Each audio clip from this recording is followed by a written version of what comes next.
کہیں ارمغان کے آخری صفحے وغیرہ میں بھی لکھا ہے کہ وہ میں پہنچا، سخت گرمی ہو رہی تھی بہت زیادہ، تو وہاں انہوں نے کہا کہ حضرت آپ کا پروگرام تو ظہر کے بعد ہے، تھوڑی دیر آپ ذرا سا میرے ساتھ، اگر تکلیف نہ ہو تو میں جو ہے چلوں لے کر. تو میں نے کہا ہاں چلیں. دھوپ ہو رہی تھی تو وہ گھر گئے. میں نے گھر کیوں گئے کہ میں ذرا سا آتا ہوں. تو وہ چھتری لے کر آئے سائے کے لیے، کہ وہ بہت سخت دھوپ ہو رہی تھی، جون کا زمانہ تھا، بہت سخت گرمی ہو رہی تھی، تو دوپہر کا وقت تھا، بالکل چلچلاتی دھوپ تھی. میں نے کہا نہیں اس کی ضرورت نہیں، ہم دیہات کے لوگ ہیں، کسان، کوئی مسئلہ نہیں. تو میں نے کہا چلنے میں بھی دقت ہوگی، پکڑو گے تم، وہ ہوگا. تو میں نے چھتری کو وہیں چھوڑ دیا اور چلے. تو وہ ایک جگہ گئے، ایک سردار کی دکان پر، سامنے سردار جی تھے. السلام علیکم. وعلیکم السلام. ست سری اکال. ست سری اکال. سلام کا جواب بھی نہیں دیا اس نے، ست سری اکال کیا. السلام علیکم. وعلیکم السلام. خیریت سے ہیں؟ تو وہ آپ کے علم میں ہوگا نا، حضرت صاحب آئے ہوئے ہیں ماشاء اللہ. آپ دیکھیے کہ جی جی بیٹھیے بیٹھیے مولانا صاحب، بیٹھیے بیٹھیے. صاحب بٹھایا. چائے ٹھنڈا لاؤ بھائی، ٹھنڈا لاؤ. کہ نہیں ٹھنڈا نہیں، بس اب وقت تو نہیں ہے، ایسے آ گئے، بس میں تو مسافہ ملوانے ملاقات کے لیے آئے ہوئے. ہمارے جو ہے حضرت آئے ہیں، پیر صاحب آئے ہیں، تو ان سے تمہاری ملاقات ہو جائے. تم یوں کہو گے کہ وہ لایا تھا، ملایا بھی نہیں. کہ بہت بہت شکریہ آپ نے ملایا حضرت، ہمیں دعاؤں میں یاد رکھیے گا. ایک کہا چلو سلام. پھر دوبارہ اور گئے آگے، ایک صاحب سے اور ملوایا، وہ بھی ایسے ہی تھے بالکل، دیکھنے میں نہیں لگ رہا تھا کہ وہ ذرا بھی ان میں اسلام ہی مسلمانوں کا وہ ہے. 3-4 لوگوں سے اسی طرح ملوایا اور انہیں تعارف کرایا، اور ذرا ان کے دل میں تھوڑی سی محبت پیدا ہو جائے اور اپنائیت کا اظہار. اور یہ ہے نا، کوئی دیکھیے وہ خوش شکریہ ادا کرتے رہے. کہتے ہیں کہ آ کے کہنے لگے حضرت میں نے آپ کو بہت سخت گرمی میں تکلیف پہنچائی، مگر مجھے یہ خیال ہوا کہ مجھے جو ہے وہ دیکھیے یہ فرمایا میں نے، آپ نے پچھلے ارمغان میں یہ بات فرمائی تھی کہ رائی کے دانے کے برابر جس کے دل میں ایمان ہوگا وہ جنت میں جائے گا، کسی نہ کسی وقت جنت میں چلا جائے گا. اب یہ میں آپ کو ملانے کے لیے لے گیا، تو انہوں نے کہا بھائی ہم بھی مسلمان ہیں اور یہ حضرت ہمارے مسلمانوں کے قائد ہیں. محبت سے ملے، آپ کی خاطر تواضع کی اور میرا شکریہ ادا کیا کہ چلو حضرت صاحب کو تم ملوانے لائے. تو اپنا سمجھ گئے، ان کے دل میں رائی کے دانے کے برابر ایمان کی کیفیت تو تھی نا، یہ مسلمان ہونے کا احساس کہ یہ ہمارے قائد کو بلا کے لائے. تو یہی بات مجھے ایسا میرا دل میں یہ بات آئی کہ اس سے اللہ نے چاہا تو کسی نہ کسی وقت یہ جہنم سے چھوٹ جائیں گے، اس لیے آپ کو تکلیف دی. محبت تجھ کو آداب محبت خود سکھا دے گی، لگ جاتا ہے یہ ایسا ہے. تو ان کے یہاں ایسا حال تھا کہ بہت دنوں سے ایک بڑے عالم دین دارالعلوم دیوبند کے استاد تھے، انہیں کسی نے کہہ دیا کہ اس سے کلیم سے جا کے کہیے وہ جو طریقہ بتائے گا اللہ کے نبی صلی اللہ علیہ وسلم کی زیارت کا. تو وہ جو ہے میرے پاس آئے، مجھے بڑی لاج آئی، شرم آئی. میں نے کہا حضرت میں اور کچھ تو جانتا نہیں، میں جانتا ہوں کہ آپ جا کے سنگرور میں اس نوجوان کے پاس 1-2-3 دن رہ لیجئے. تو وہ گئے، پہلی شب میں ان کو اللہ کے نبی صلی اللہ علیہ وسلم کی زیارت ہو گئی، رات کو رکے اور یہ. اس سے معلوم ہوتا ہے کہ دعوت کردہ اللہ کے یہاں کیسا مقبول ہے، اور اللہ کے نبی کے یہاں بھی کیسا مقبول تھا. وہ تو پوری اللہ کے نبی صلی اللہ علیہ وسلم کی حیات میں وہ دکھتا ہی تھا یہ بات.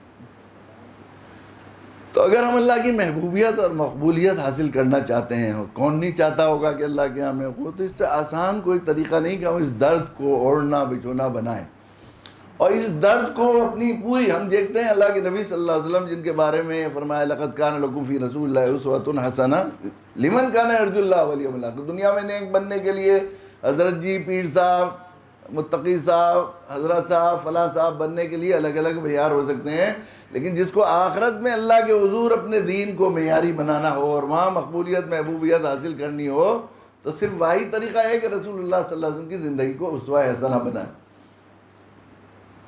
اللہ کے نبی صلی اللہ علیہ وسلم کی حیات کو ہم دیکھتے ہیں تو آپ کی پوری زندگی بھی دعوت کے ایکسیلی پر گھومتی تھی، سب اس پر مرتکز تھی، اور آپ نے صحابہ کرام رضی اللہ تعالیٰ عنہ کی زندگی کو بھی اسی پر مرتکز کیا. ان کا تعلق، ان کی محبتیں، ان کے رشتے سب دعوت کے ارد گرد گھومتے تھے.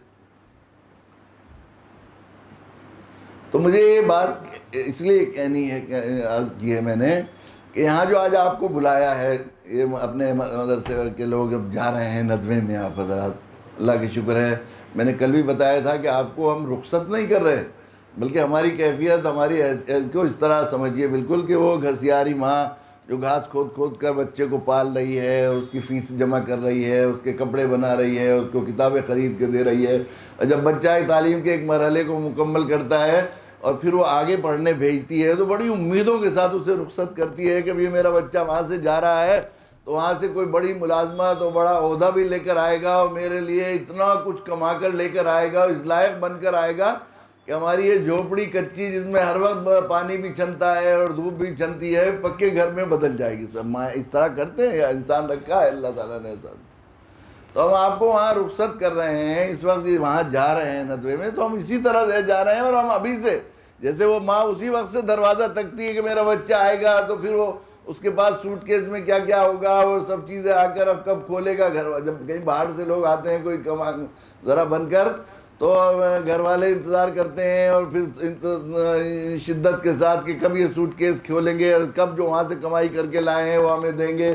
تو ہم بھی اسی طرح آپ کو رخصت کر رہے ہیں۔ تو ہم یہ چاہتے ہیں کہ یہ جو ہمارے اداروں سے طلبہ آئے ہیں یہاں پر اب جا رہے ہیں، یہ دعوت کی بنیاد پر آپس میں مربوط ہوں، اور اس کو جو ہے دین کی، میں نے بتایا تھا کہ دین کی بنیاد پر جو رشتہ ہے وہ اللہ کی محبت میں ہے، خصوصاً دعوت کی بنیاد پر جو رشتہ ہے وہ اور زیادہ، سب سے زیادہ جو ہے اللہ کی محبت میں شامل ہے، اور یہ بہت ضرورت کے وقت کام آئے گا۔ میں نے کہا تھا کہ دینی رشتے اور دینی تعلقات جو ہم دین کی خدمت کے لائن پر اور دین کی دعوت کی لائن پر جو ہم قائم کرتے ہیں، ان کو ہمیشہ میں اپنے ساتھیوں کے سلسلے میں اس کا بہت فکر مند رہتا ہوں۔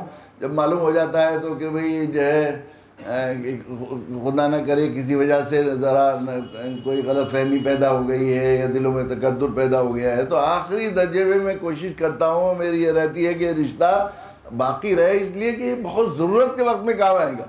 میدان محشر کا وہ سخت دن جس کے سلسلے میں ظاہر ہے کہ کتنا تو جو ہے تمام اولیاء اور انبیاء بھی مسلسل متفکر رہے اور پریشان رہے اور کتنے فکر مند رہتے تھے، تو وہ جو ہے وہ دن کیسا دن ہوگا، وہ اندازہ کیجیے۔ اللہ کے نبی صلی اللہ علیہ وسلم نے جب حضرت عائشہ رضی اللہ تعالیٰ عنہ سے ایک مرتبہ جو ہے وہاں کی کیفیت بتائی کہ لوگ مادرزاد ننگے وہاں آئیں گے عائشہ، اور ایسا حال ہوگا لوگ پسینوں میں ڈوبے ہوئے ہوں گے اور زبانیں لٹکی ہوئی ہوں گی، نبی اللہ مادرزاد ننگے ہوں گے، کتنی شرم آئے گی کہ وہاں کسی کو ہوش ہی نہیں ہوگا، کسی دوسرے کی سطر دیکھنے۔ اب آپ اندازہ کیجئے اس وقت کی افراتفری برے حال کا کہ سب مادرزاد ننگے ہونے کے باوجود ایک دوسرے کی سطر دیکھنے کا بھی کسی کو ہوش نہیں ہوگا، پتہ بھی نہیں رہے گا کہ ہم ننگے ہیں، ایسی صورتحال ہوگی۔ اور اس روایت میں تو یہاں تک آتا ہے کہ لوگ درخواست کریں گے اللہ میں جہنم میں بھیج دیجئے، یہاں سے ہمیں اس عذاب سے بچا لیجئے، یہ صورتحال ہوگی۔ حضرت عائشہ رضی اللہ تعالیٰ عنہ کے بارے میں روایت میں آتا ہے کہ پورے دن خاموش ہو گئے، بالکل سکتے میں ہو گئے، نہ بولتی تھی نہ کسی سے کچھ کرتی تھی، اتنی فکر مند ہو گئی۔ یا نبی اللہ کے نبی صلی اللہ علیہ وسلم پوچھا عائشہ بالکل ایسی ہو گئی، کیا ہو گیا تمہیں؟ کہ یا نبی اللہ، آپ نے محشر کی جو حالات بتائے ہیں اس کی وجہ سے میرا حال خراب ہو گیا ہے، آپ میرے لیے دعا کر دیجئے، مغفرت دعا کر دیجئے۔ اللہ کے نبی صلی اللہ علیہ وسلم اللہم اغفر لی عائشہ، بس ایک دفعہ اللہ کے نبی صلی اللہ علیہ وسلم نے کہا۔ حضرت عائشہ رضی اللہ تعالیٰ عنہ اتنا خوش ہوئیں، اتنی خوش ہوئیں کہ اللہ کے نبی نے میرے لیے دعا کر دی ہے تو میرا مسئلہ حل ہو جائے گا۔ کہتے ہیں کہ مجھے اتنی خوشی میں ہنسی آ رہی تھی، اتنی ہنسی آ رہی تھی کہ میں جھکتی جاتی تھی یہاں تک کہ میرا سر جو ہے میرے پیٹ میں گھسا جا رہا تھا۔ بہت خوش ہو گئی عائشہ کہ آپ نے میرے لیے دعائے مغفرت کر دی یا نبی اللہ، میرے لیے اس سے بڑی خوشی کی کیا بات ہے۔ اللہ کے نبی صلی اللہ علیہ وسلم کا یہ بھی ہے، ہمیں اس کا بھی بہت ہی ہر وقت ذہن میں رکھنا چاہیے۔ اللہ کے نبی صلی اللہ علیہ وسلم نے یہ بات ارشاد فرمائی کہ عائشہ میں یہ دعا تو اپنی امت کے لیے روزانہ 70 بار کرتا ہوں، بعض روایت میں ہے کہ 100 بار کرتا ہوں، ایک روایت کی بھی ہے کہ میں روزانہ 100 بار۔ ایک دفعہ جو سب سے محبوب ہے رسول ہیں حضرت عائشہ رضی اللہ تعالیٰ عنہ، کتنی محبت ہے اللہ کے نبی صلی اللہ علیہ وسلم کو حضرت عائشہ رضی اللہ تعالیٰ عنہ سے کہ حضرت فاطمہ جن کے بارے میں جو ہے خود حضرت عائشہ رضی اللہ تعالیٰ عنہ کا قول ہے کہ کسی نے پوچھا کہ اللہ کے نبی صلی اللہ علیہ وسلم کو دنیا میں سب سے زیادہ کس سے زیادہ محبت تھی، تو آپ نے فرمایا کہ فاطمہ سے۔ تو میں پوچھا کہ کس بات سے کہہ رہی ہیں آپ؟ کہ میں معمول یہ تھا کہ جب حضرت عائشہ جب اللہ کے نبی صلی اللہ علیہ وسلم سفر میں تشریف لے جاتے ہیں تو سب سے آخر میں فاطمہ سے مل کے جاتے تھے تاکہ جدائی کم سے کم ہو، اور جب واپس تشریف لاتے تو سب سے پہلے فاطمہ کے گھر جاتے تھے کہ ان سے سب سے پہلے ملاقات ہو جائے۔ فاطمہ جب ہمارے گھر آتی تو اللہ کے نبی صلی اللہ علیہ وسلم دروازے تک انہیں ریسیو کرنے کے لیے لینے کے لیے جاتے ہیں، پھر ان کے ہاتھوں کو اپنے دونوں ہاتھوں میں اس طرح لے کر اور اس طرح محبت کے ساتھ لاتے، اپنی جگہ ان کو بچھاتے، بٹھاتے اور پیشانی کو بوسہ دیتے، وہ اللہ کے نبی صلی اللہ علیہ وسلم کی پیشانی کو بوسہ دیتی، اور جب تک فاطمہ رہتی سامنے تو بالکل اللہ کے نبی صلی اللہ علیہ وسلم کا چہرہ خوشی سے بالکل کھلا رہتا تھا۔ یہ ان کا حضرت فاطمہ سے اللہ کے نبی صلی اللہ علیہ وسلم نے ایک مرتبہ یہ بات فرمائی کہ بیٹی فاطمہ تم یہ نہیں چاہتی ہو کہ تمہارے باپ جس کو چاہتا ہے تم بھی اس کو چاہو؟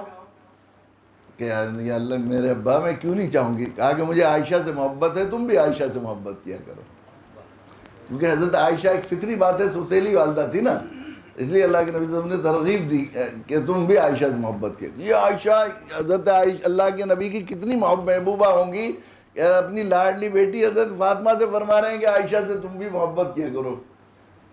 ان کے لیے ایک مرتبہ دعا کر دی تو کتنی خوش ہو گئیں، وہ کتنی خوش ہو گئیں۔ اللہ کے نبی فرما رہے ہیں میں امت کے لیے تو روزانہ 70 بار دعا کرتا ہوں ہمارے لیے۔